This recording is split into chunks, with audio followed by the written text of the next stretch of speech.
Hello buddies, welcome to toppers TNPSC. இந்த வீடியோவில் நாம் தமிழறிஞர்களும் அவருடைய தொண்டுகளும் அப்படிங்கிற டாப்பிக்கில் சுரதாவை பற்றி தான் பார்க்க போகிறோம். வாங்க இந்த வீடியோக்குள்ளே போகலாம். முதல்ல இவருடைய இயற்பெயர் என்ன அப்படின்னு பார்த்தோம்னா ராசகோபாலன். இவருடைய ஊர் பழையனூர். இவருடைய பெற்றோர் திருவேங்கடம் சண்பகம் அம்மையார் அப்படிங்கிறவங்க. இவருடைய சிறப்பு பெயர் என்னென்னு பார்க்கலாம். உவமை கவிஞர் அப்படின்னா நம்மளுக்கு தெரியும், அது சுரதா அப்படின்னு. அதை யார் சொன்னாங்க அப்படின்னு பார்த்தோம்னா ஜெக சிற்பியன் அப்படிங்கிறவரை தான் இவரை சொல்லியிருப்பாரு. அடுத்து கவிஞர் திலகம் அப்படின்னு சொன்னது சேலம் கவிஞர் மன்றம் தான் இவரை கவிஞர் திலகம் அப்படின்னு பெயர் வச்சு அழைச்சாங்க. தன்மான கவிஞர், இது மூவேந்தர் முத்தமிழ் மன்றம் இவரை தன்மான கவிஞர் அப்படின்னு அழைச்சாங்க. கலைமாமணி அப்படின்னு தமிழக இயலிசை நாடக மன்றம் இவரை கலைமாமணி அப்படின்னு அழைச்சிருக்காங்க. கவிமன்னர் அப்படின்னு கலைஞர் கருணாநிதி இவரை சுரதாவை அழைச்சிருக்காரு. இதை எப்படி கேட்கலாம் அப்படின்னா, கலைஞர் கருணாநிதி அவர்கள் கவிமன்னர் என்று யாரை பாராட்டினார் அப்படின்னு கேட்கலாம். அது சுரதாவை. இவருடைய படைப்புகள் என்னென்ன அப்படின்னு பார்க்கலாம்.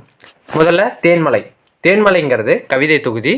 தமிழ் வளர்ச்சி கழக பரிசு இந்த தேன்மலை பெற்றிருக்கு. சிரிப்பின் நிழல் அப்படிங்கிறது இவருடைய முதல் கவிதை. சுரதாவின் முதல் கவிதை எது? சிரிப்பின் நிழல். சாவின் முத்தம்.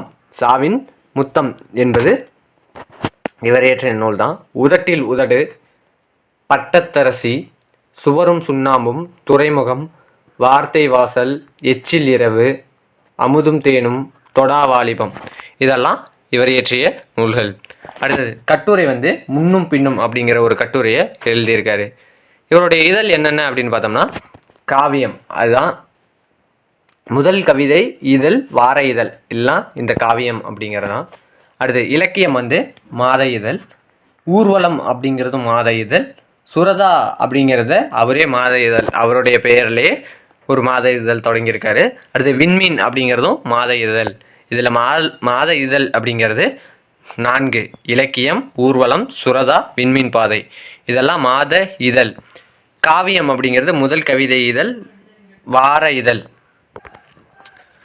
இதை தெரிஞ்சுக்கங்க. அடுத்து குறிப்பு. பாரதிதாசனுக்கு தாசனாக விளங்கியதால் சுப்புரத்தின தாசன் என்பதை சுரதா என மாற்றிக்கொண்டார்.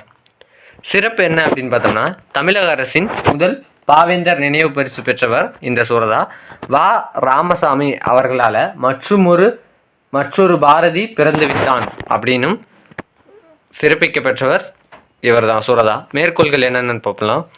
தண்ணீரின் ஏப்பம் தான் அலைகள். தண்ணீரின் ஏப்பம் தான் அலைகள்.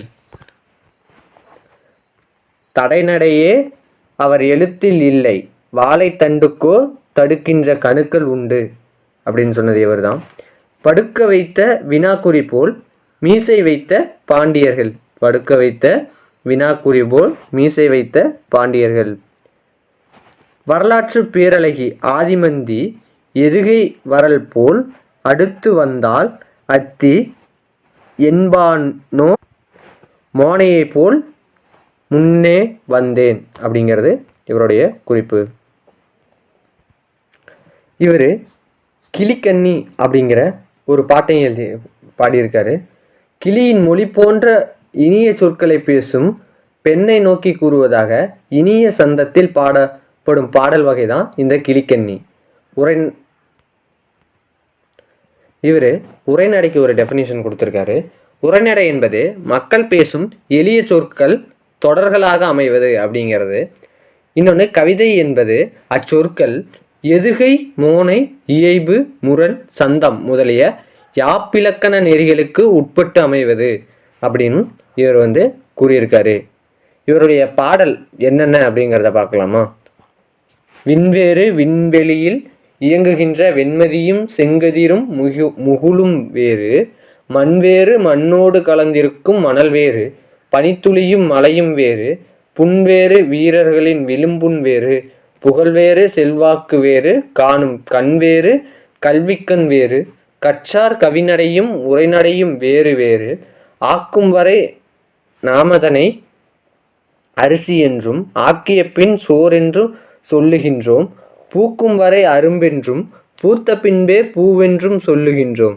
அதுபோல சொல்லை சேர்க்கின்ற நேரத்தில் எதுகை மோனை சேர்க்காமல் அடியளவை அறிந்திடாமல் வார்க்கின்ற வடிவந்தான் வசனம். யாப்பில் வந்தடங்கும் வார்த்தைகளே கவிதையாகும்.